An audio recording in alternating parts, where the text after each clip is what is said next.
right, Cannonball Nation, it's Wednesday night. We're just about 8 minutes from going live with this week's episode of the Cannonball Chronicles. I'm Chris, and be your engineer here tonight, street level at the Retrocycle Studio.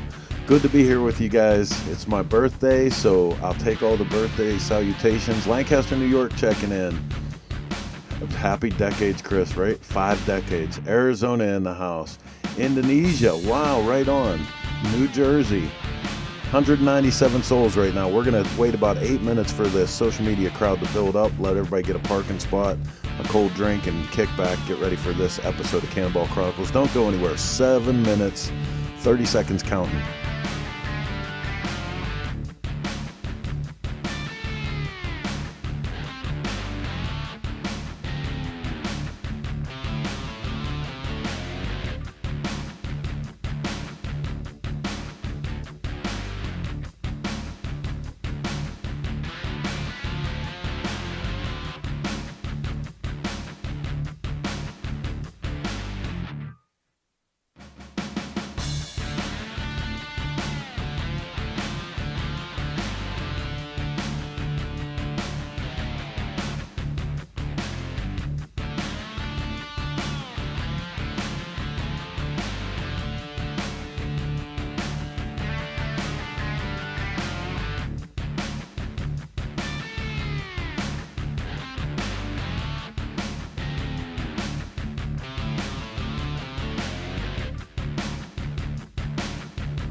Just about 4 minutes left.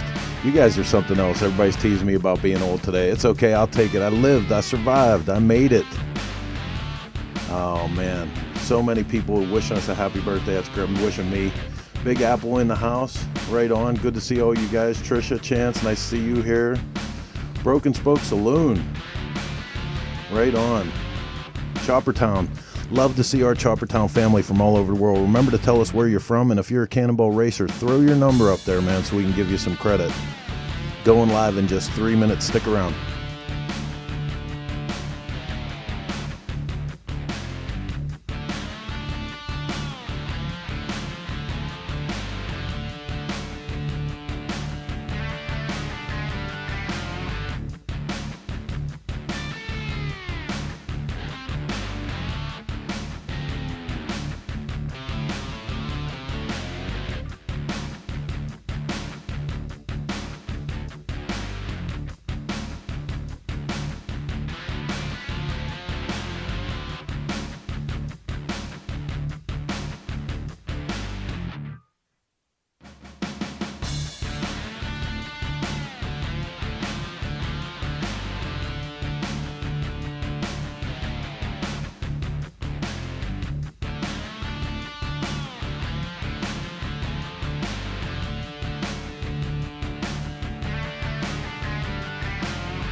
Oh yeah, good to see everybody out there talking about Sturgis, getting ready for Sturgis, man. We are too fired up that we're going to hit at least one major rally this year.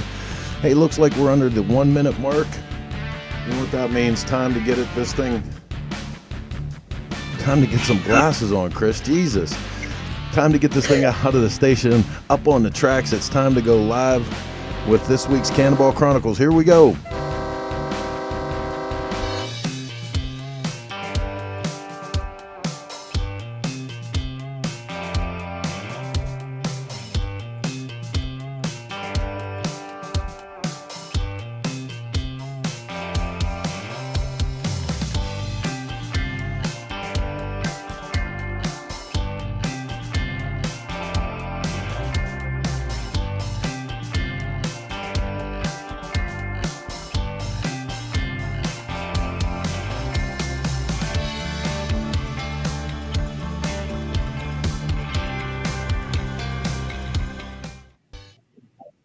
Hey there, Cannonball Nation. It's me, Jason Sims, your host for tonight on the Cannonball Chronicles.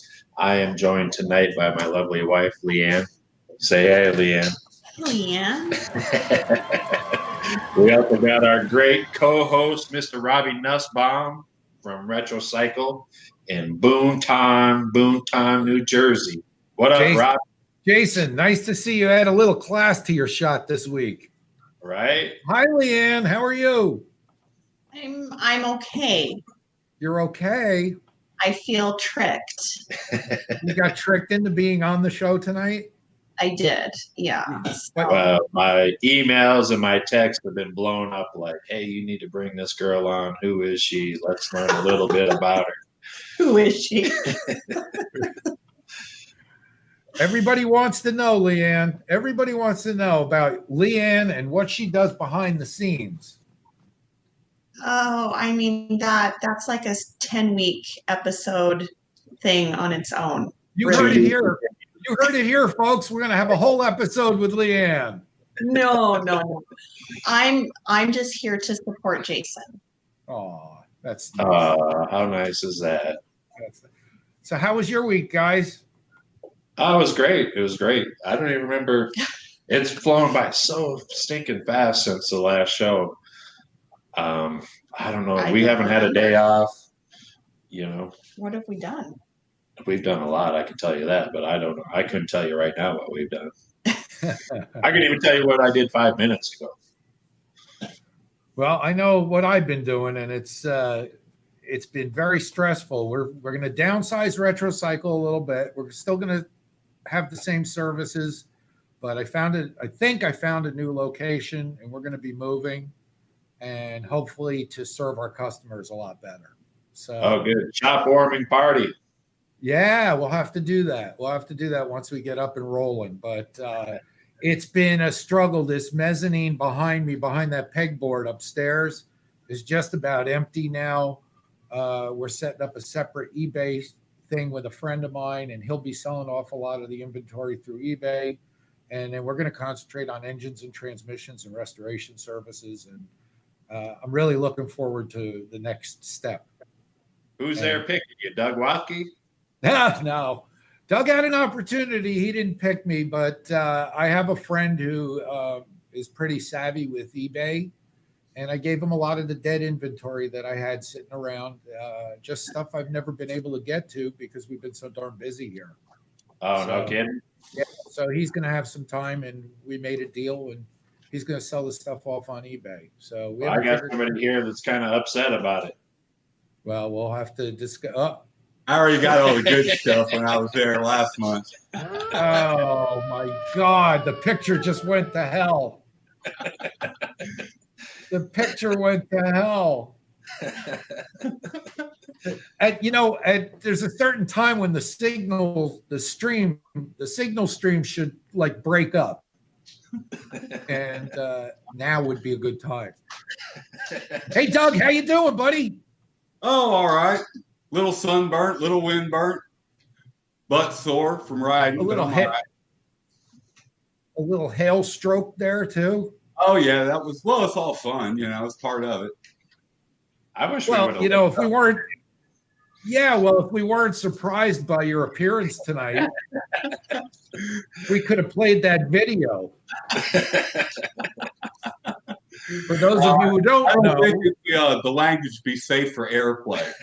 It would be like Rebecca when she shoots the video of me. It's mostly just a section of beeps with a random word thrown in. What have you been up to, Doug? I heard you were on that pre-Cannonball run that you guys did. Yeah, you got some people lost. You got some people scared. Oh, they won't get lost. Typical Doug fashion. If you go up the mountain, all you got to do is come back down, and you'll get to civilization. There you go. You started in civilization, right? Yeah. I heard a lot of really cool things about your bike. Tell us about your bike. My Cannonball bike for this year? Yeah. It's a 21 Harley JD that was built back in the 50s by a custom bike builder in Weymouth, Massachusetts named Hank the Hermit. And so he cut down the frame for knucklehead tanks. He put a BL front end on it, did some other modifications to the frame and the bike. And I found it at Ole back in 13. And it was a rolling chassis with a motor, redid it, and took it on the 14 Cannonball.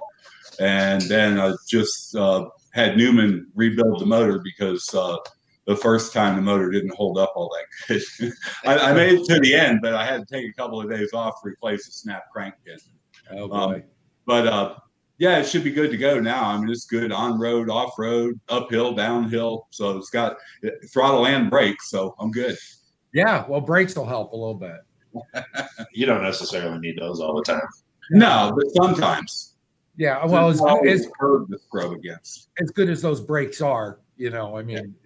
We're using that term loosely, right? No, yeah. One of our guests coming up, we'll have to bring up his brake story from last week. Oh, cool. Very cool. Oh, yeah. Hey, where's Bill going? He's going on down the mountain. Well, you guys all have some inside stuff on that, so that should be good. So for those people who haven't tuned in before, watching for the first time, this is our 10th episode. 10th. Oh, no kidding. Yeah, I mean, the time flies. It's been fun watching the show develop, and I think we're starting to get into a flow. I hope so. The guests are just one after another, great people, with the exception of Doug. But anyway, we have a new guest tonight with us doing a segment we like to call 1,000 Words. So let's bring him in.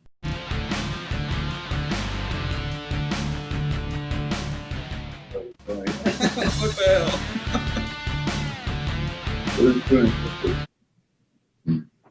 Oh, well. Hey, Walt, what's happening? Hey guys, How's it going, Walt? good to be here. So This is the first time I haven't seen you all year. I always seem to run into you somewhere or other. Daytona, Well, any type of bike week, Cannonball. yeah, What's well, Walt? you'll see me next week. I'll be in Sturgis. Are you? All right. I was Yep. wondering if you're going to be coming up. Absolutely. I'll be leaving Monday. I'll be in Mitchell on Thursday for the Clockworks party and hit the city on Friday. Right on. So for everybody tuning in tonight, this is Walt Lumpkin. He's presenting our Pictures Worth 1,000 Words. Walt has been kind of traveling with us on all the different Cannonballs, really just unofficially, just as a kind of a spectator. But he takes just the most wonderful pictures. He's been just a really, really good asset to posting stuff on our social media, and we appreciate it. Your support and all that kind of stuff. And I enjoy every post that you put up. Well, I enjoy doing them and I appreciate you tolerating me. No. So let's kind of just bump right into it. Let's see the first image that you have. Well, when Shadow asked me to get a picture that embodies what I see in the Cannonball, Kelly to me is the epitome of the people who enjoy, it's the joy of the Cannonball. Billy and Bill, for example, good friends with Kelly. But when Kelly is with his grandkids, that was when we stopped in Augusta, Kansas at his Twisted Oz Museum. And he had, I don't know how many locals there, plus ever how many hundred people that travel with a Cannonball. And to me, Kelly was just in his element there. He's the most welcoming, nicest guy. I think he was the first guy I met during a Cannonball, and he just welcomed me in. He welcomed me to sit down and have dinner with him when I was walking around in, I think it was Lake City, for a stop out of Daytona in 14. And I'm wandering around with my tray of food there at that power sports dealer and didn't really know anybody. I knew Felicia. I knew Scott Jacobs and Sharon. They were the only people I think I knew in the entire Cannonball. And I'm walking by and looking lost. And Kelly goes, "Would you like to sit down?" And since then, we've become friends. I've stayed at his home. I've met his family, been to the museum a couple of times, and I talk to him on the phone occasionally. And I just really enjoy him as a person. And he is to me, he is the epitome of the joy of the Cannonball that I see among everybody. Not that it's not serious with everybody. A lot of work, a lot of hard riding on the old bikes. I don't have the stamina to do it. I don't have the will to do it.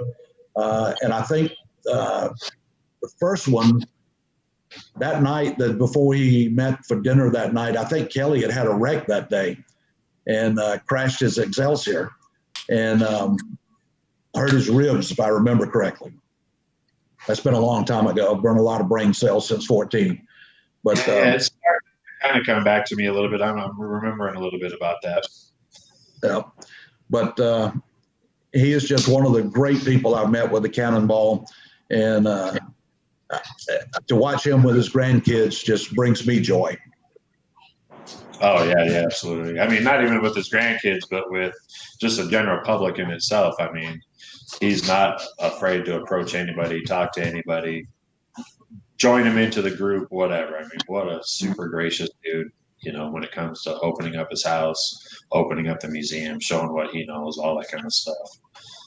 Absolutely. And like I say, he's become a friend.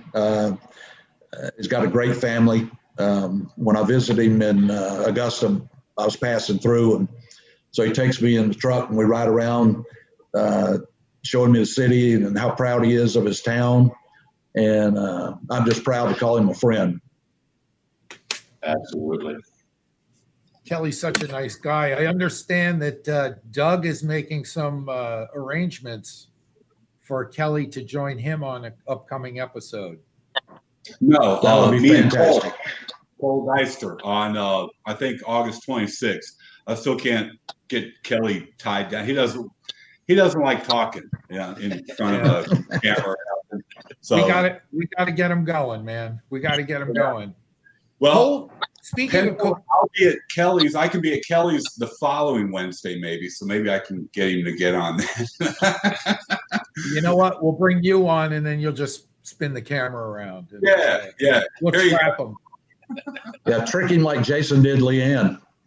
Hey, Chris Callan, do you have the link to Doug's bike on eBay? I understand it's on eBay now, being sold by Cole. Which one? I got three of them. If you guys tell me how to find it, I'll bring it up real quick. He says they're all up there, Doug. Oh, by the way, Chris, happy birthday.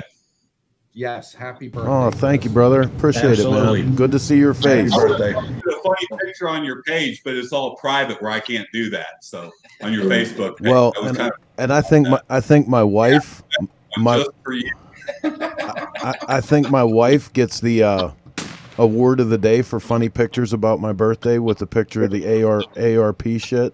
So Yeah, that was pretty good. she wins. So, Walt, what's one of your favorite memories of the Cannonball? They all run together. I tell Jason this all the time. Says the reason I'm a straggler and I hang around where I shouldn't, try to stay out of everybody's way, is because the Cannonball goes on so many roads that I would never go on because I would have no reason to unless I'm just wandering. Usually I'm heading to Sturgis, or I'm going to the West Coast, or I'm going someplace, and I'm not necessarily in a big hurry, but I'm not that adventurous either, just to get off. And some of the roads we came through coming down on the chase from Sault Ste. Marie through Kentucky and Tennessee, I think those roads were paved maybe 6 months before we went through there on some of them. I think there were horse trails before that. I'm surprised they were actually on a map, but they were great roads down through the middle of the country. And I just feel lucky that I'm able to follow and see such great scenery in this country. How'd you Shadow- get to learn about the Cannonball? There you go. I didn't hear what you said, Jason. How did you get to learn about the Cannonball? How did Oh. you learn how to meet up with? Well, you can blame Felicia for that. I think I got interested back in 2012. I'm not necessarily an antique motorcycle guy, but I really enjoy the engineering and actually the beauty of the engineering. My expertise goes to changing fluids in a bike and making sure the battery's good in the fob, but I appreciate everybody else's talents. And I can look back and the way those bikes are machined, they're just things of beauty to me. And I've learned over the last few years that one of the most beautiful sounds in the world is a Henderson 4. That just, that's my bike right there. If I was going to ride an antique bike, it would have to be a Henderson 4 just for the sound, if for no other reason. Yeah. But For the getting lack back to of the sound. They're so quiet. But getting back to how I got involved, Felicia got in touch with me sometime back in 2014 and asked would I like to go along with the Cannonball and be a part of it, as you know, as an official part of it. And I told her absolutely, but I could only do about 4 segments. I got up to, I think it's Clarksdale, Tennessee, up above Nashville. And I had to turn around because the next week I was going to Europe for 8 or 9 days to ride the Alps and the Dolomites. And I couldn't turn that down. But, and since then, I've just been showing up. And I'm fortunate that I can do that. And I'm fortunate, again, is that you tolerate me. Well, Walt, you're always a lot of fun to have along, and some of the pictures you posted are just incredible. I really enjoy seeing the stuff you put on the Cannonballs. Well, I'm glad you do. I'll never be a Michael Lichter, but I aspire to be one. There you go. There you go. So, well, we've enjoyed having you on. Hopefully, we'll have you on here in another future episode. Like, we got a lot of great videos that are photos that I know that you've taken. Thank you again for posting everything on the Facebook page and sharing it with everybody. Hopefully, we'll see you here next week in Sturgis. Yep. See you next week, Walt. Thanks, You'll Walt. definitely do it. And I've got to find something to do in September now. There you go. We got something. We'll give you a phone call. Okay. Sounds good. Yeah, we do. All right. Thank you, guys. Jason, we got a lot of celebrities with us tonight. Too many to name, but I see Mike Carson, number one celebrity, Mike Carson. You're holding up the wrong finger. That's right. Well, I was told I'm not allowed to, but you get the message. He's number one in our book. We got Mike, we got Teresa, we got Chris Simmons, we have Barry Wardlaw, Chris Tribby, all kinds of great guests tonight. Hit your like and share buttons, folks, and tell all your friends to watch. We're just having a lot of fun, and we really like your comments, and we'll try to get to them as much as we can during the show. If we get 10 likes tonight, that little vest that's above there, Robbie's head, he's going to wear that next week. Yeah, right. And you'll get Doug's motorcycle. Cole already said that JD is up there, so he might take it off eBay and award it to somebody for 10 likes. Oh, really? Cole's got a JD for sale? Oh, J, 21J. I'll be right back. Custom bobber with a neat shift arrangement and all kinds of stuff. A knucklehead oil tank, all kinds of really neat stuff on that bike. Yeah, I got to go to the bathroom. Okay, go to the bathroom. So we have, I think we have a commercial break coming up. So there's something you need to tell the people about one of our great sponsors. Yeah. So I want to just take a moment here to talk about one of our wonderful sponsors.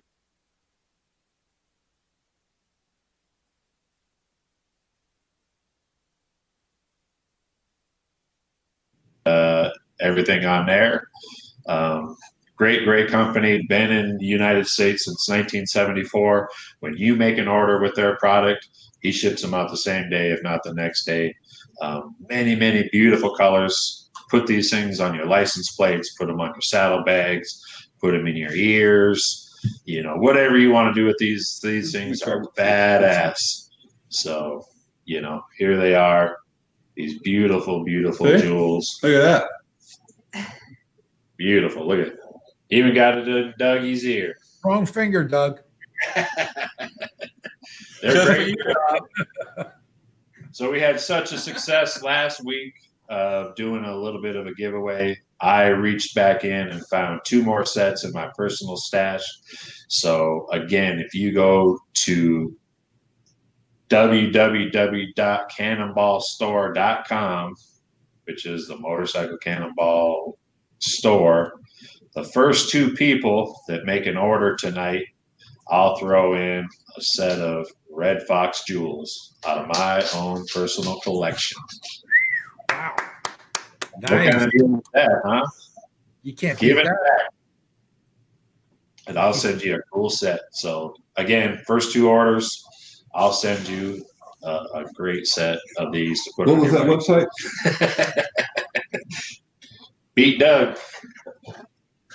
So I'll take a sticker. What else we got, buddy? What else we got? Well, isn't that enough? I mean, we've talked about the jewels. That's enough, right? I mean, how can you follow that? Well, we can follow that, actually. We've got a great guest with us tonight.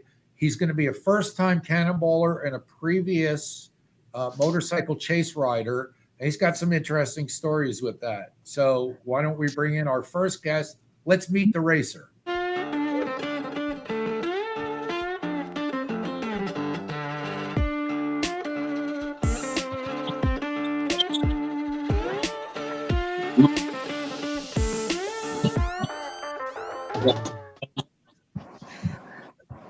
Hey guys, Bruso, what's happening? What's going on? Mike, looking good there, buddy. How you doing? Not too bad, not too bad. What have you been up to? Still healing up, building JD motorcycles. Yeah. Getting ready for the Cannonball. So tell us a little bit about Mike Bruso. What does Mike Bruso do for a living? And tell us about the man behind that machine. Mike Bruso is an HVAC guy, just a regular old HVAC tech. Been doing it for about 25 years now. I bet you got to be busy right now with all this heat going across the country, huh? Planned up, had to get out early just to do this. I would have been out till 9 or 10 tonight otherwise. Wow. Oh, no, get that busy, huh? Yeah. It's that time of year. I hear you. I know I like my AC. Yeah, I'm trying to chill right now. Hey, so what's a little history on your Cannonball bike? Tell us what you're riding. And I got a 1926 JD that I'm riding. It was originally Doc Hopkins' bike for about 30 years. It was his round town bike. A guy named Jerry Brown actually ran the 18 Cannonball, a few legs with it. Didn't really prepare and went home early. I bought it, completely gutted the bike, and started fresh. There you go. What kind of stuff have you been doing to it since you got it? Well, I got an extra set of engine cases, pulled the original engine out, JD jugs, full Carrera rods, Fruit and Osborne wheels and all that fun stuff. Doc built the engine. Newman did my tranny, got a bunch of parts from Rob. So just went through the whole thing. I left out of here, went picked the engine up from did a complete weekend turnaround, drove up to Doc's place, which is about 16 hours. Turned right around from there, went down to Chicago. We started about noontime on Saturday, and we had a completely stripped bike and put back together and running by Sunday at about 1 o'clock. And I headed back to North Carolina. Oh, wow. Nice. So I've been riding it, doing break-in miles. How many break-in miles do you have? I got about 300 on it right now. Nice. Got my oil and drip down and, no major issues. So it's going good.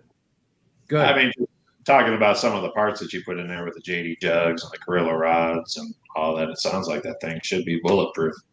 And would been pretty good so far. Yeah, the right. JD There's jugs a new engine there. Real nice product, the JD jug. So we've been pretty happy with what we've been using. Right. So it looks like we kind of got into a little bit of picture roll here. We'll kind of maybe switch gears off of Cannonball a little bit and talk about the cross-country chase. You were one of the first participants in the first annual cross-country chase. I'm sure a lot of people are wondering about these pictures that have kind of come up. Let everybody know kind of what you rode and maybe a little bit of story and history of being on the chase. Great opportunity. Was riding my 39 knuckle. I bought it from the guy that actually bought it in 1959. It was put back together in 61, the way you see it in the pictures.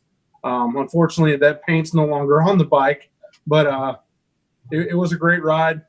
Had a blast. Unfortunately, my ride ended just north of Nashville, Tennessee on day 5. And tell everybody what happened, why it ended on. Came across the 4-lane highway. Chris Tribby and Chris was right in front of me. He just barely avoided the truck. Unfortunately, the truck got me. Spent 10 weeks in a walking cast, and the bike's totaled out. In the middle of rebuilding it now. Got a new frame. Hopefully, it'll be back on the road by next summer. Right. I pulled up on the accident just kind of really right after it happened. I mean, from what I've seen, you're really pretty lucky to even be on the show with us tonight. Real lucky.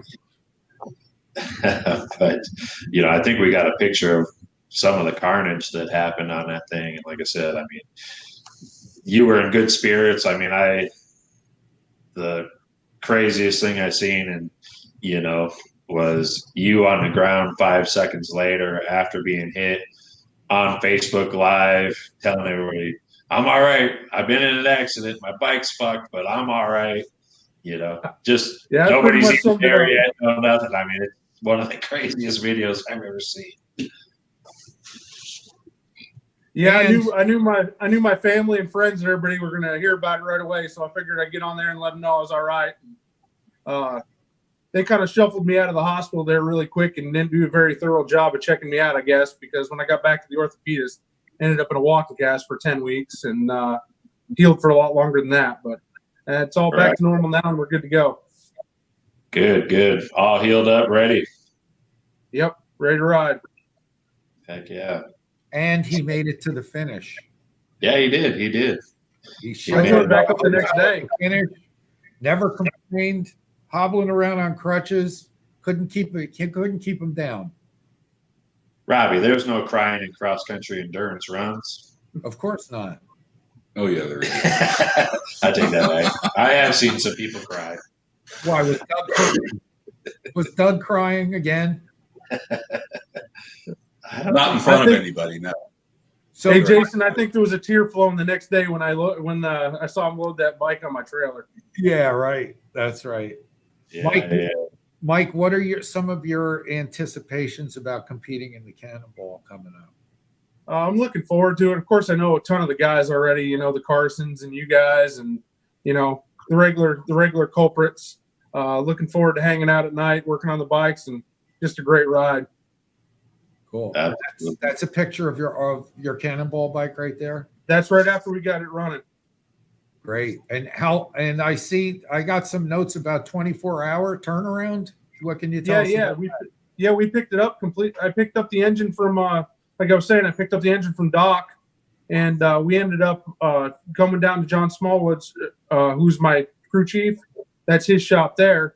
We stripped the whole bike right down to the frame, new engine, new tranny, fixed a whole ton of the wiring, re-welded battery boxes, went through wheel bearings. I mean, we did a front to back on it.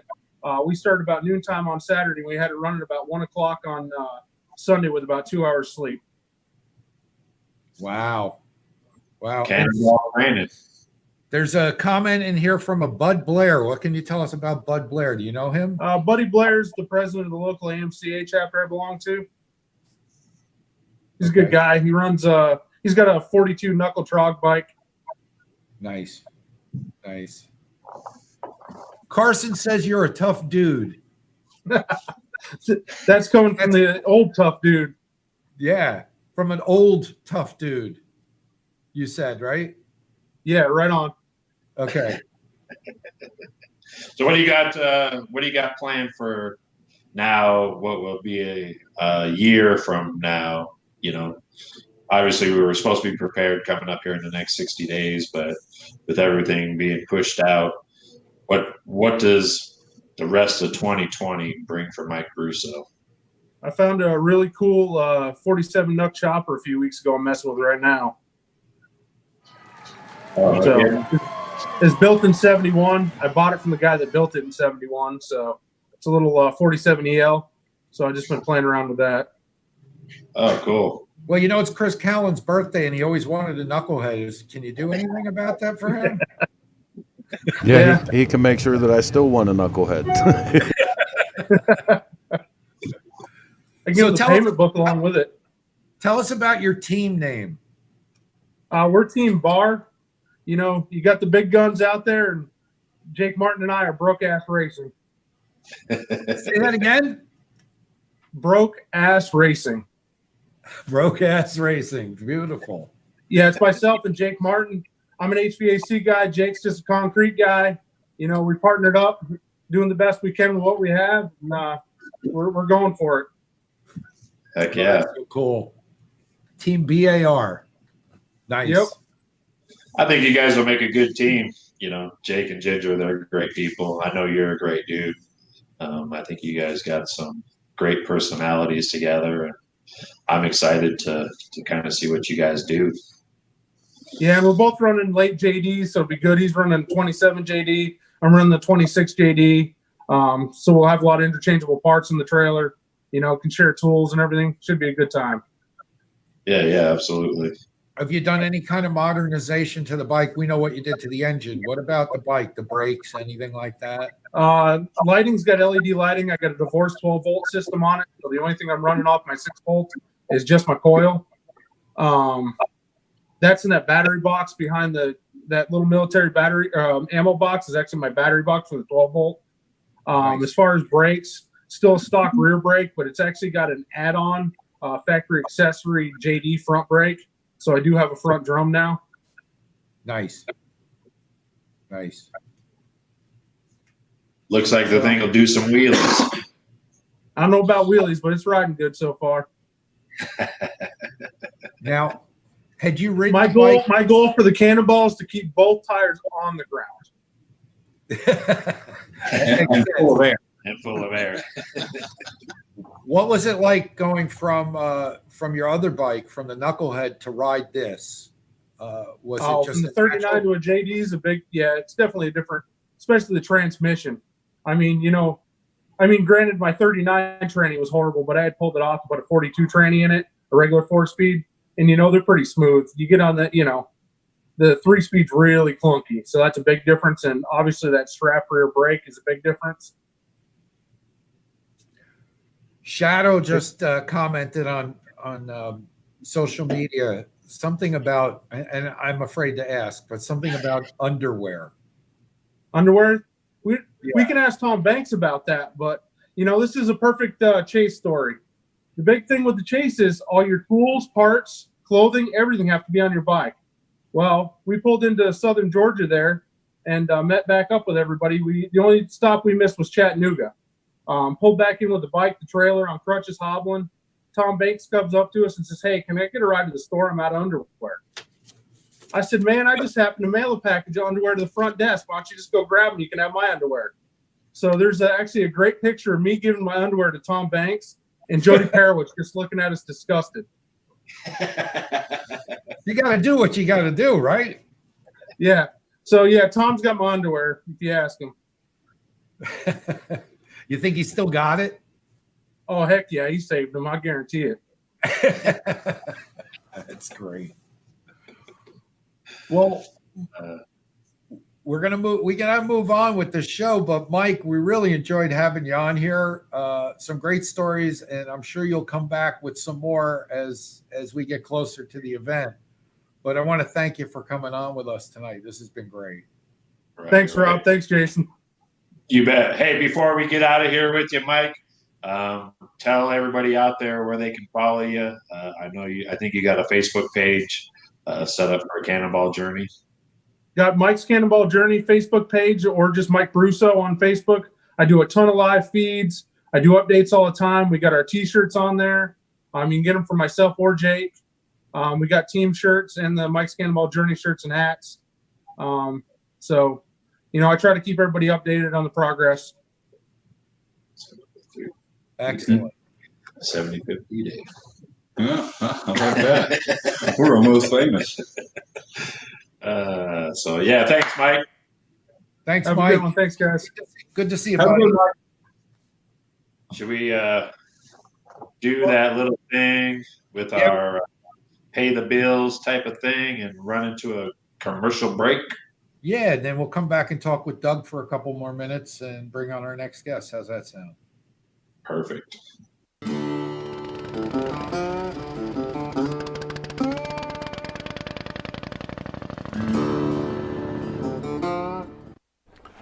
Hey, I'm Chris with Source Media Group, and we're in the studio getting ready for what is probably the biggest project we've ever worked on, Sturgis Live, 80 years in a day. And when I think back, 22 years ago, we started Cycle Source Magazine in a room that was not much bigger than this. A lot of things have changed since then, the style of bikes, the way people dress, the way they talk. One thing remains the same, their love affair with the motorcycle. At Source Media, we get that, and we're coming up with new ways to bring you more motorcycle content all the time. We understand that your motorcycle media consumption habits have changed, and we're changing right with them. Hey, where do you get your motorcycle media? On the big screen TV in my living room. Exactly. That's why this new platform with Fight TV is really exciting. Now more than ever, you can get on your Roku, your Amazon, or your Apple TV and see what's going on in the world of motorcycles. For us, that means more programs like Grease and Gears Garage, Grease and Gears TV, Roadshow, and now Sturgis Live. We're about to hit the record button on the 80th anniversary of Sturgis, the most epic motorcycle rally in history.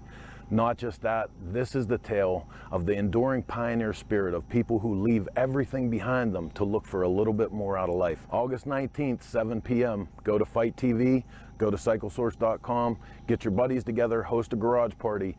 You don't want to miss this.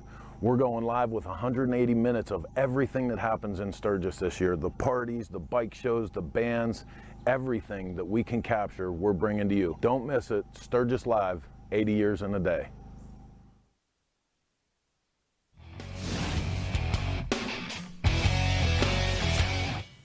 Dennis Kirk started back in 1969. At the time, we were called All-American Snowmobile Parts. Specializing in snowmobile parts and accessories, All-American Snowmobile Parts quickly grew, taking over the Midwest as one of the largest snowmobile accessory companies to date. The company quickly grew into what is now known as Dennis Kirk, and from there, Dennis Kirk branched out from the snowmobiles and took on the powersport industry head-on.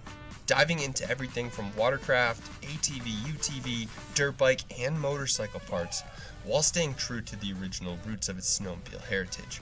Dennis Kirk created product catalogs that were released every year from 1970 to 2017 that contained an astronomical number of product. Dennis Kirk had since moved 100% online, helping to keep customers up to date with the latest in sales and product. With over 160,000 items in stock and still growing, Dennis Kirk continues to stay a customer-focused company. Since the beginning, we've only had one thing in mind, and that's you, the customer. We want you to get the parts as fast and as easy as you possibly can so you can get out and ride and spend less time waiting for your parts. I think the best part of working at Dennis Kirk is the passion that we all have for the industry, and that we can pass that passion along to our customers in one way or another. We were there when your granddad needed his first helmet. We were here when your mom needed her first pair of riding boots. We were here when you got your first jersey. We have employees that have been here for more than 40 years. Would have been longer, but they keep retiring on us. Don't worry, we'll be here for your family too. We're not going anywhere. Dennis Kirk would like to say thank you. To another 50 years. To another 50 years. Thank you. Thank you.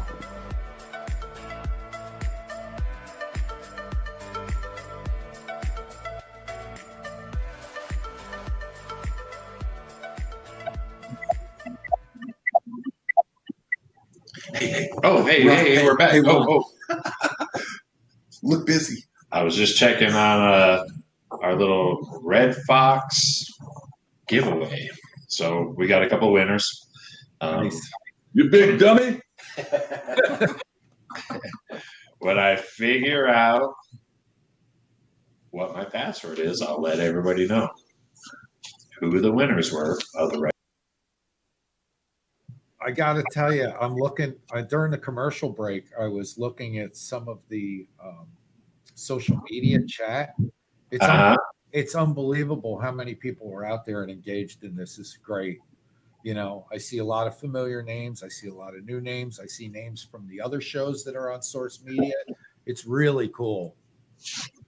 So those of you out there, hit the like and share button. Tell all your friends about the show. We'll help to grow this, and we're having a lot of fun with it. Absolutely. What'd you find out about Red Fox? Anything? Nothing. I'll get it by the end of the show. That's great. That's great. Doug, so what are your thoughts so far from the show? Guest hosting. Oh, it's fun. Yeah? Glad to be here. I'm kind of on my way to Sturgis. Do you have any Mike Bruso stories that you want to share with us from the chase? No, I have never shared underwear with Tom Banks. Come on, Doug. You sure? We know you have. Yeah. No? I've been on Cannonball long enough. I know that if you turn them inside out, you can wear them for another week. Right. Oh, it's, you don't have to share them with your friends. Did you ever wear any of Polly's underwear? You can tell us here. Nobody will tell. No, I'm afraid they'd cut me half in two. She wears them little thin ones, you know? Okay, all right. So our next guest Our next guest I'm pretty excited about because he's number 10 and or the 10th episode. And it's our 10th episode, and these two guys are really top-notch people. Let's bring in and let's meet this racer.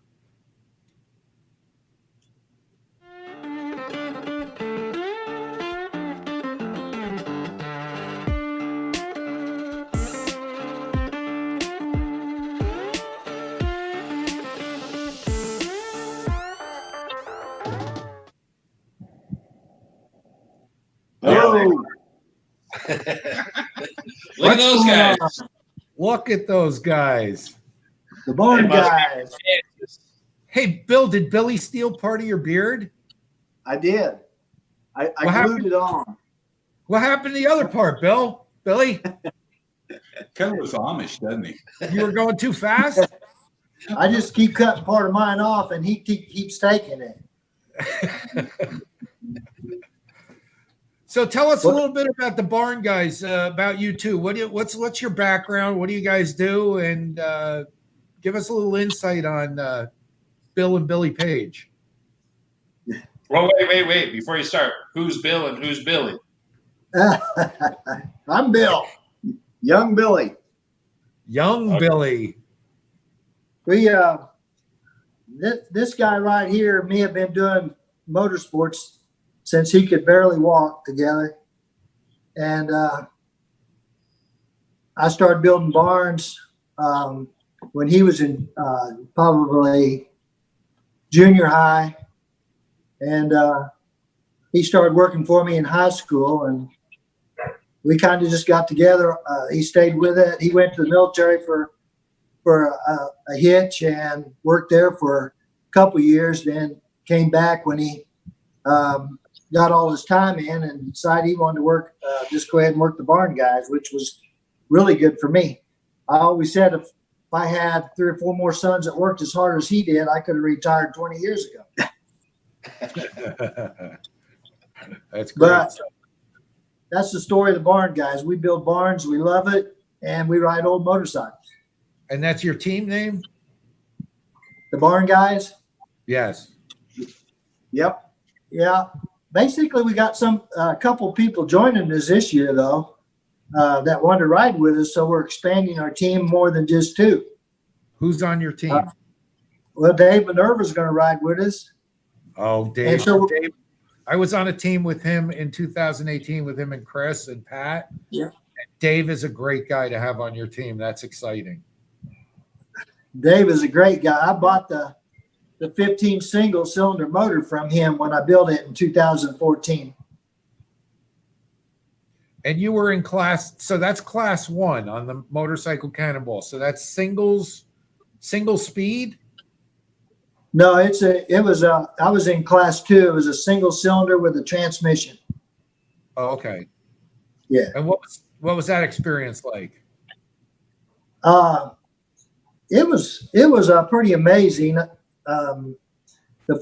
When we put it together, the farthest we'd ever rode it was about 60, 70 miles. And that's the first time I'd ever done an old bike. And when Billy and I got there, when we started that first day, we had no idea. I thought, well, I brought enough parts to rebuild the thing 3 times. So I figured I could last at least 3 days. But when we made it the first day and came in, he just started counting down. Day 1, day 2, it just kept going. But I had a good team.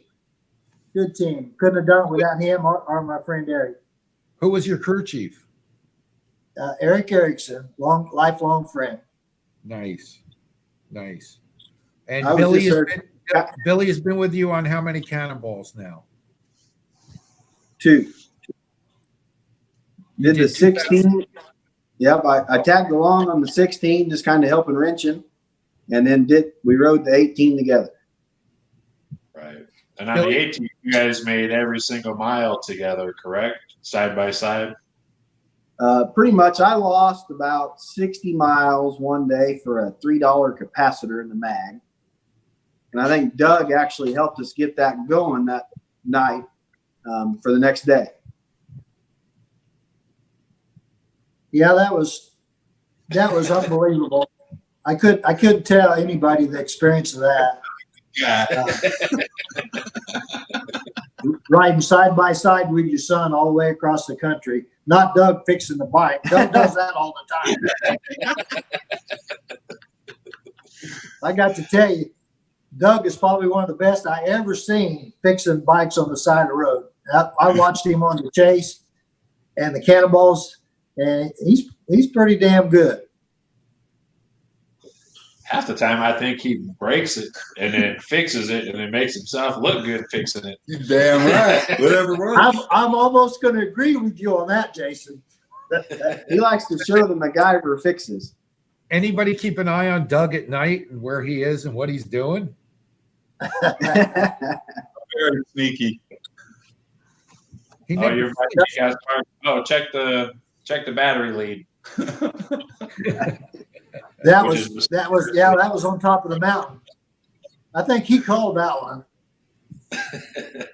What I should do is not say anything and say, well, look over there and say, I bet I can fix it for $20. I said I would eventually got it fixed. You just saved me about a half an hour. It's all experience. Believe me, if there's something that could be broke, I've probably already broke it. Yeah, I believe that one. But the Cannonball has been some kind of just a fantastic experience for both of us. And we're really looking forward to the next one. Not sure what we're going to do yet as far as riding. We got some options to choose from. And the main thing that whatever we're going to do, we're going to be in the same class and ride together, just like we did the last time. That's more important than anything. Yeah, absolutely. I'm sure you guys run into a bunch of people who somehow the Cannonball comes up, people who are not involved. How do you explain your experience with the Cannonball to somebody who has no idea what this event is all about? Well, two things. One, it's twice as hard as you could ever dream of. And the second thing is mentally fulfilling when you complete it. And you guys have met quite a few people that you would otherwise not met. Oh yeah, for sure. Opened up a whole new world of friends that that you would never have come across or met if it wouldn't have been for the Cannonball. Good friends, good people. And what about some of the cities that you guys sort of roll into? What's some of your experience with the local people when you roll in? I know a lot of times you're under the gun fixing things, but when you have a chance to talk to people in the towns, what kind of receptions have you had, good or bad? Most people are just excited to see it. Where else would they be able to see a rolling museum like that? It's like a rolling circus with all the Kansas guys. That ain't no kidding. It's a freak We got some sideshow. good Kansas guys. I like giving all you Kansas guys a bunch of crap. Yes, you do. That was so much fun that when we was up in Colorado, Terry Richardson, he'll keep y'all in stitches for the whole day and the whole night. He don't ever quit. Well, we're hoping to get him on here at some point. Terry's got some great stories, and he's a phenomenal guy. Heck yeah. Yeah, the people, they get into it. The luncheons and the dinners, the luncheons are kind of a pain for us riders, but we can see the importance of it because the people, they come out in groves and just, they can't lots of pictures. They want to know, how far we're going and how far we've been. And so it's a good thing that we do and with the people. Heck yeah. How about, I want to go back to something that you just said a few seconds ago and we didn't really elaborate on, and that's about the choices that you guys have. I'd like to hear a little bit more about that with the types of bikes that you guys have in your arsenal, I guess you could say. Well, we can't tell you, Jason, because you'll just come try to buy them. He wants everything. I do. I can't help. Well, the F-head, the J models have become my most favorite motorcycle ever. And we have right now we have 8 J's, different years that all but one are running. The one that's not running, I just brought home. Pardon me? Did you just acquire one? Did I hear you just came up with another one? We did. And there might be a good possibility that you'll see that one. Doug will see that one running in Arkansas. That quick, huh? Wow. Tell us about that bike. Well, at least a year. Pardon me? Tell us about the bike. At least the year. The one I just got is a 1919 motor, and it's a pretty much rust bucket, but a lot of original parts. Some not original, but some really unique parts on it that make it cool. I'm probably going to try to do a majority of it a mechanical restoration and leave as much of the bike as I can the way it is. And I was fortunate enough, my good friend Cole let me take that one home. I think Cole just posted, I don't know if I might have missed it, but he said something about he's got to learn to lock his door. Yeah. I must have started a trend. I got him to sell me a bike like 3 days before you did, and he never sells anything. So he said he wouldn't leave. He said you better run out there. He might be in the selling mood. He said he wouldn't leave you. He wouldn't leave him alone, Doug. You kept whining.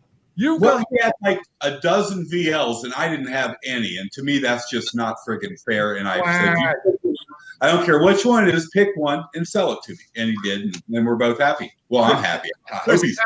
Chris Callen, do we have a crying baby sound that we can put up there? Whatever works. Fair yeah, Cole, when we got to Cole's house, he showed me that one that you got, Doug, and he goes, I just sold this one to Doug, and he said, I got one in the other room that got your name written all over it. You just need to tell me what you think. And once I seen it, I was like, okay, that one's got to go home with me too. Yeah. But in answer to your question, Jason, we got a couple singles, a 13,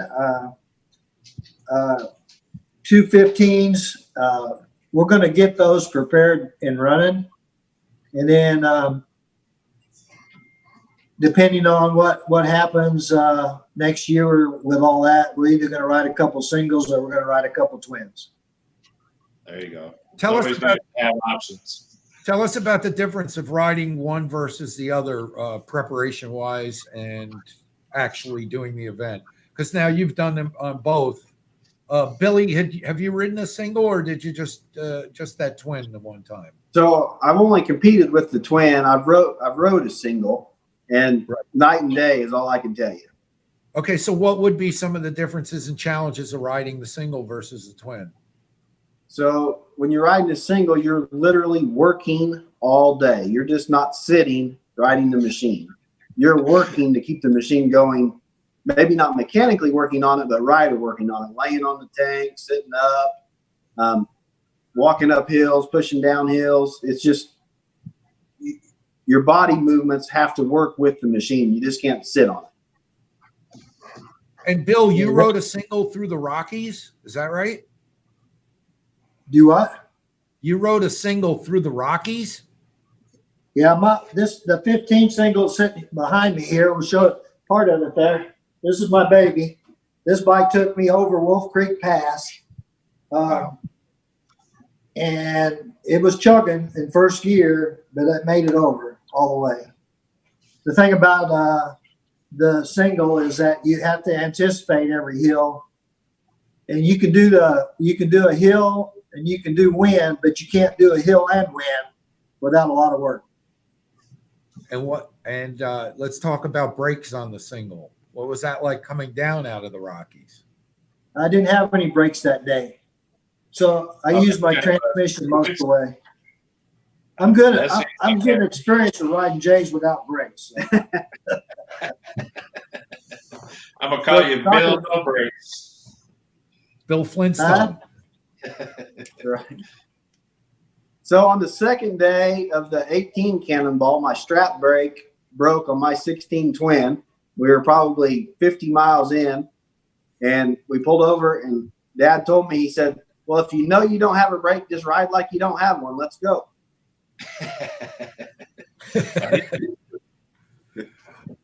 I was hanging out with you guys in Spirit Lake on 2018 when Bill was changing out some valve pockets. And I'll tell you, when I walked into your trailer, you guys are, you know, for being under the gun, the easiest going, very focused, but very friendly. Nothing seemed to rattle you guys. How do you guys manage that? Lots of practice. Yeah. I never seen you two argue. Does that ever happen? It did. It did when he was younger. Oh, yeah. Yeah, we had some pretty good ones. But we kind of, that's been years ago. I don't think we've gotten in a major argument probably for 20 years. You guys are like best friends, it seems. Yeah. Oh, yeah.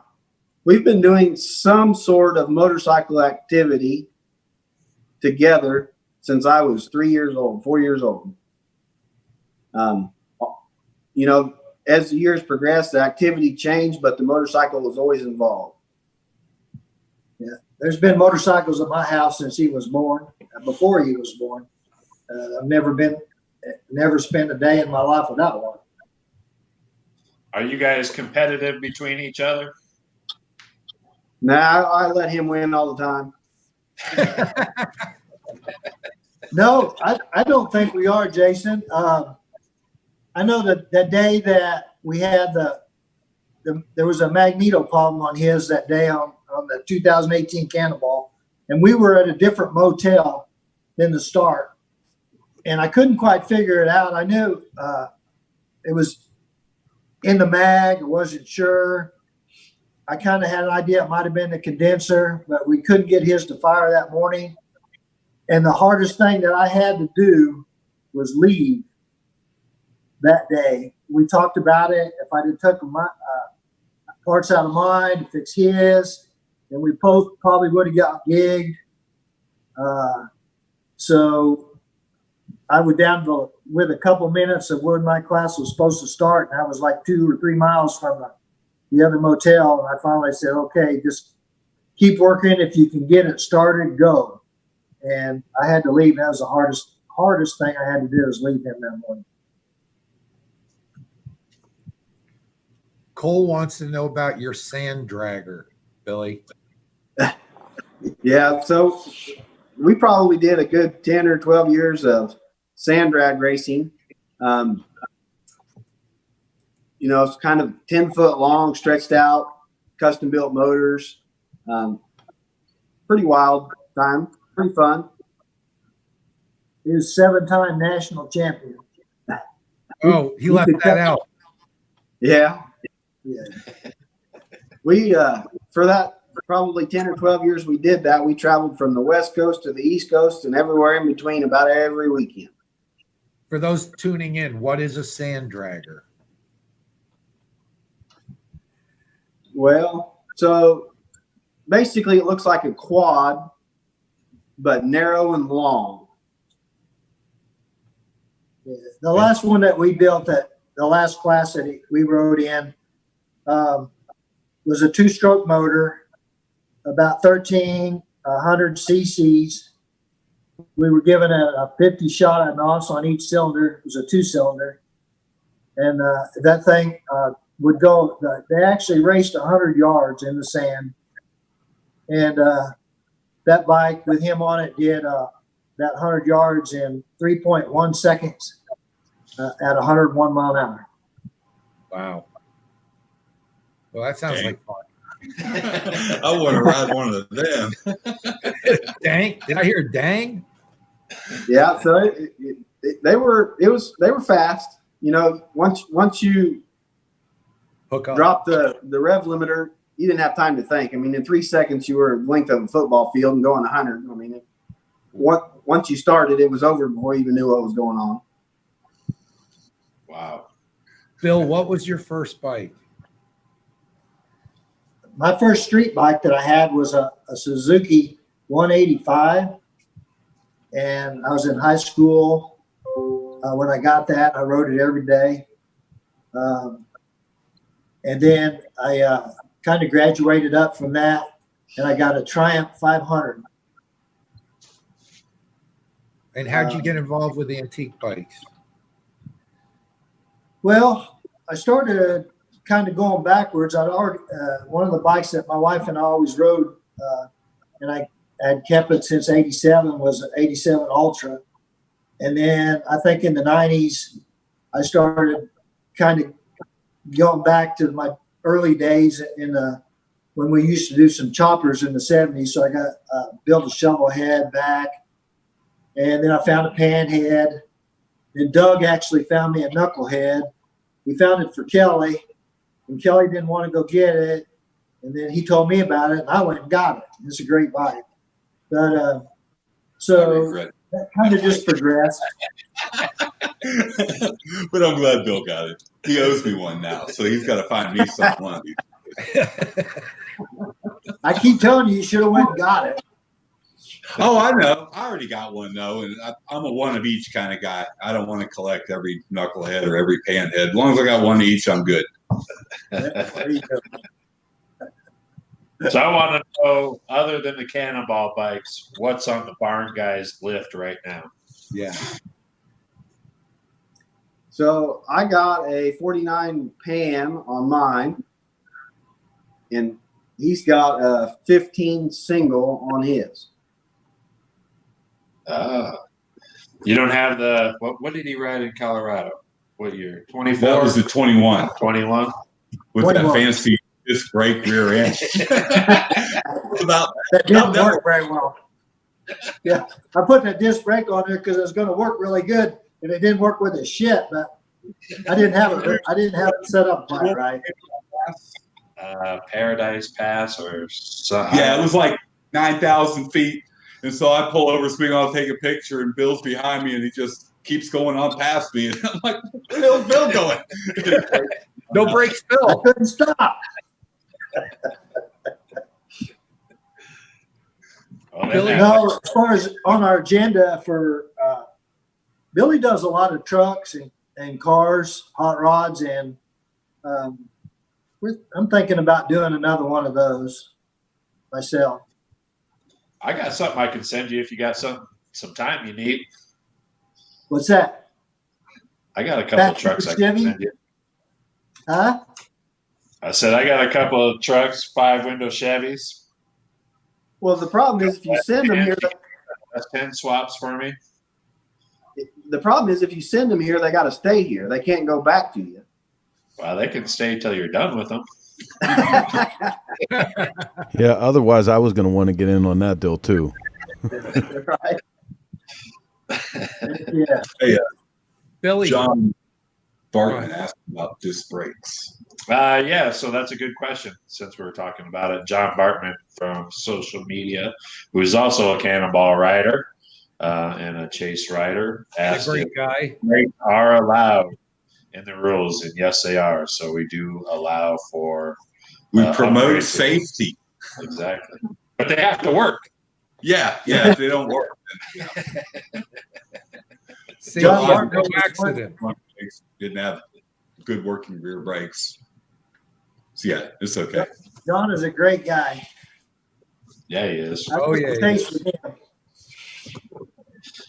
So before we go, I want to just you were another person that was an inaugural rider on the chase. I want to kind of hear what your experience was and tell us a little bit about that. Like I said, John Bartman and I rode together, and we teamed up with Matt and Chris. It was such a fun ride. I rode a 39 flathead U on it. Didn't have any trouble with it other than a generator, but I just rode on battery till I could get the generator changed out one night. But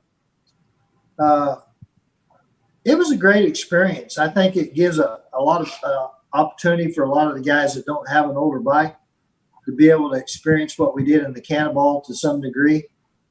I have nothing. It was very well organized. Leanne, I could tell she worked her butt off on it. And all the night stays were perfect. The routes were great. There's only one thing I didn't like about it, and I'm not even going to mention it because you know what it is. But me and my buddy Carson, if you're listening, Mike, I won't mention it for the two of us, but that's okay. The whole ride experience was fantastic. I would highly recommend it to anybody. Well, we was thinking about having a quiz tonight before we started this interview. Yeah, I might have done pretty good on it. Every time I think I did good on the other one, I didn't. So. Doug worked his butt off on the chase. I think he fixed at least a dozen bikes on that deal, about a dozen every night. I think he was busy. Doug had the best. They gave me a safety vest, and I had everybody sign it when I fixed their bike, and I got over 30 signatures on it. Anyhow, it's hanging up in my shop now with everybody's signatures on it.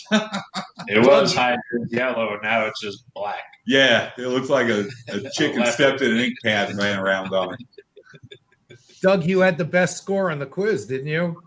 Yeah, by 10 points. By 10 points. But I didn't win anything because, I was ineligible.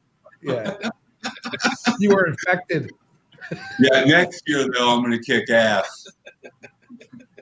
You have to find somebody new to keep all them bikes running. You just laid down the gauntlet, huh? Hey, Rob. Great. Yeah.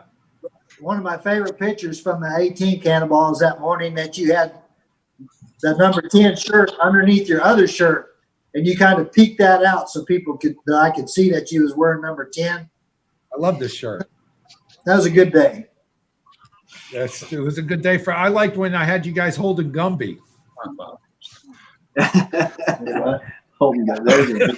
Yeah, there it is. There it is. I love that picture. That's great. Oh, we had a lot of fun, man. We had a lot of fun on that Cannonball. Oh yeah, yep. Well, we're almost out of time. We can ask a few more questions if you want. Jason, you got anything else you want to run by the guys? Got anything for sale? Everything's for sale for the right price. Oh, I do have one more question for Bill and Billy. I understand you guys have a pretty good collection of choppers too. Can you tell us about that? He's an old chopper guy. Yeah, I built choppers in the 70s, and I had quite a few of them. We're in the process of trying to find one of them that I built back. We've got some leads on it, but Billy just got at the Meckham auction. He bought a 49 pan that's kind of a bobber type chopper, and we're going to leave it the way it is. It's a cool bike just the way it is. It seems like it rides good. I've got a stretched out shovel head chopper, a 75 shovel that has got a lot of miles on it. I've rode it all over the country. It's got about a 20 over Springer on it. Got a Sportster chopper. I think the choppers are coming back. And anybody that's collecting old bikes, not the modern choppers, but the vintage choppers are coming back. Hold on to them. I don't know if they ever went away, Bill. The shovel heads, the pan shovels did go away. A lot of guys were putting pan heads back on, but you might see more of that. Yeah. Yeah. So I guess with that, Jason, anything else? Yeah. I want to kind of know what does the next year have in store for the barn guys? Got any plans? Anything exciting? What are we going to see from you guys? Thanks to COVID, we got a whole nother year to play around and decide what to ride. And knowing Dad here, he'll probably build 3 or 4 more bikes in that amount of time to give us even more choices. Yeah, I'm trying to retire, Jason. Billy's doing most of the stuff now, and I'm slowly trying to retire and get out of the barn guy picture. And so I have to occupy my time doing something. Right. Might as well be with bikes. We've had a good run with the barn guys. We love what we do, and I will probably never retire fully, but it's time to start enjoying other things a little bit more. I hear you, Bill. That's a good picture. Those are great Love that shots. image that's on the screen right now. Just you guys riding and your family and all that. I know all that's real important to you guys. Yep, it is. Yeah, we want to thank you guys, you and Leanne, for the opportunity. I still thank Lonnie. He means so much to me. He got me on, and before the end of the year 2014, when he told me I was going to be on the 2016 Cannonball, and I had no idea how much that would mean then as it does now for everyone. Heck yeah. Chris Simmons just says she loves these guys and they're a great family too. Thanks, Chris. We love her. There's that 4th person I was telling you that was going to, I'm not going to disclose the name that wants to ride with us. So it'll be me, Billy, and Dave, and there's probably going to be a 4th one. But I'll let him spring the news. All right. Well, maybe keep suspense. Well, when they come back, maybe they'll come back with the 4th rider. Or we'd love to get Dave Minerva on. Dave, if you're listening, you're on deck. We're going to get you in here. Yeah, do it. Do it, Dave. Just do it. Just do it, Dave. And then we've got this right here. I don't know. Can we get a single on this? Don't forget these guys, those Texans. They're saying that Kansas ain't nothing. The white trash group. They say got no competition in Kansas. Don't want to mess with those Kansas boys now. Yeah, we got Pat, Marty, and TR, and Billy, and I. Great names to brag about, but whatever. I just the other guys. I don't know that I'd claim. George is pretty cool. I don't know about George. TR. Forgot George. I was talking to Pat the other day, and he's like a little kid. He's so giddy. He's ready to go. Oh yeah, we all are. But hopefully we get to know all you guys a little bit. The audience will get to know all you guys a little bit better and be even that more anxious to follow along on the Cannonball. Yep. Yeah, So it was a hard decision, I'm sure, for Jason and Leanne to make, but there was probably no other way. And although everyone was disappointed and ready to go, it'll be better if we can have the interaction with all the people like we talked about earlier. Right. So we'll just wait, do it when it comes. And we'll build the anticipation to make it a bigger and better event. You know? Hell yeah. We'll get 2 riders. What was that, Doug? I said we'll get 200 riders. We got another year. Yeah. Talk about a circus. Yeah, imagine 500 people rolling into town between the sleep trucks and the staff and the bike polishers that Jim Petty had. Making the bike look new every morning, and the mechanics. And it'll be like the wild one. Yeah. What are you rebelling? What do you got? What you doing? So, all right. Well, let's take this train out. I want to thank the barn guys for being with us, Bill and Billy. I want to thank the sponsors. Thank our sponsors. I'm getting to it. Come on, man. All right. Go, get it. First person I want to thank tonight is Source Media Group. Happy birthday to Chris Cowan. Yeah, Chris. See you next week. Happy birthday to you. Happy birthday to you. It's creepy every time. And Grease Gun too. Stick with your day job. All right. Thanks to thanks for Retrocycle, Red Fox Jewels, Jim's Parts, Law Tiger, Sinless Cycles, Legends Motorcycles, Milwaukee Bike Works. Milwaukee Bike Works. I saw Kiwi Indian flash Kiwi up there. Indian. We got a lot of great people that. And let's not forget Jim's great products. Absolutely. If you're going to build a motor, you better be using Jim's products inside. That's all I got to say. Oh, my J motor's got Jim shafts in it now. So hopefully I won't break it like I did that Eastern one. Far Eastern. I was trying to get my first guest back on, but she said no. I'm trying to restrain your dog. Well, let Bob go and clean up that chair next to you, would you? Yeah. Come on, Doug, go take care of Bob. Leanne, come say goodbye. Hey, Bob, you want a snack? I saw some treats here somewhere. Bob just loves Doug so much that I've had to restrain him back over here. Where's your treats at? All right. Well, we want to thank you guys. We got a great show for you guys again next week. The following week, we are going to take that week off because of Sturgis Bike Week. We'll all be super, super busy. Give us a little bit of time to regroup. We're going to be having fun there. We may be bringing you some stuff from Sturgis. We'll see how that all works out.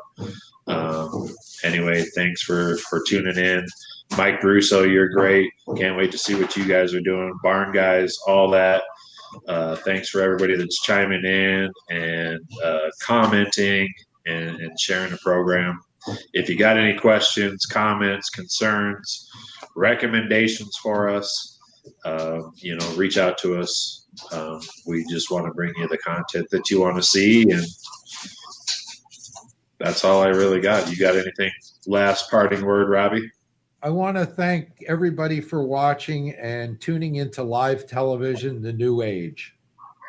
Oh, I got one last thing before we go. Go ahead, take us out, Jason. All right. If you didn't notice, and I didn't bring this up, but when we did the Red Fox Jewel giveaway earlier, I want to just announce the two winners here real quick. But everybody's going to be a winner on there because I slashed the prices of everything today. Everything's on sale, over half off. Get on there, get something. I'll throw a gift in every single bag for the next 48 hours. I'll throw in some T-shirts, some koozies. Whatever. I'm being generous this week. Order it up. When this 2020 stuff's gone, it's gone. You'll never see it again. And we'll be making room for, I don't even know what we're going to call it, 2020/21. I don't know. But we're going to come up with something good. So limited quantities on everything that's on the site right now. And it's going to be collectible. I guarantee it. Thank you. Bye, Leanne. Bye. Bye, Rob. Bye, Doug. RTW Doug. RTV Doug.